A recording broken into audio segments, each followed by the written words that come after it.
एक ऐसा नाम जिस पर वक्त रुक गया, एक ऐसा सफर जो मक्का से चला लेकिन उसकी मंजिल सिर्फ एक थी, हक। तारीख ने बहुत खून देखा है, लेकिन ऐसा खून जिसमें रूह भी शामिल हो सिर्फ एक बार हुआ। बहुत सी जंगें लड़ी गई हैं इस दुनिया में, मगर ऐसी जंग जिसमें जीतने का मतलब मर जाना हो सिर्फ एक दफा हुई। एक ऐसा नाम जिस पर वक्त रुक गया, एक ऐसा सफर जो मक्का से चला लेकिन उसकी मंजिल सिर्फ एक थी, हक। उन्होंने ताकत से इनकार किया और ताकत ने उन्हें मिट्टी में मिला देने का फैसला कर लिया, मगर मिट्टी में मिलकर भी उनका नाम आज भी फकत जिंदा नहीं, बेमिसाल बुलंद बाला है। वो न फौज लेकर निकला और ना ही वो खजाने के लिए लड़ा। उनकी जंग जमीन के किसी टुकड़े के लिए नहीं थी, वो जंग थी ज़मीर की, इज्जत की, हक की, ईमान की। और वो नाम था इमाम हुसैन इब्न अली। और वो मैदान जहां वक्त का रुख बदल गया, करबला।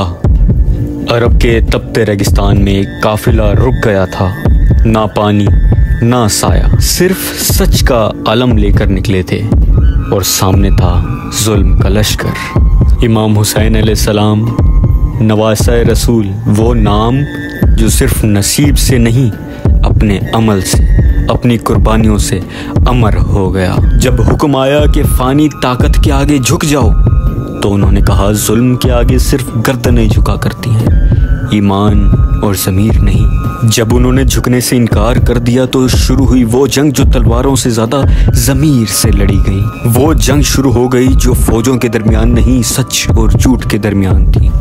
और करबला का मैदान इंसानी तारीख का वो सफ़ा बन गया जो इंसानों के दिलों में आज भी लिखा जाता है आंसुओं से।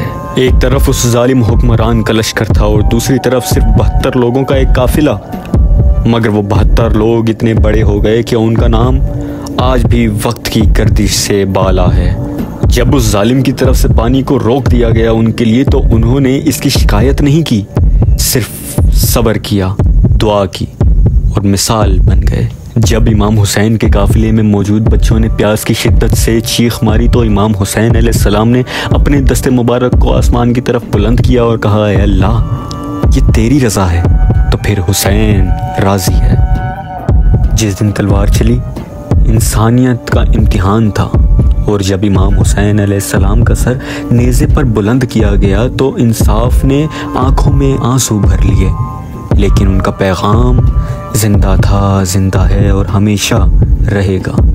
जुल्म के सामने खामोशी भी गुनाह है।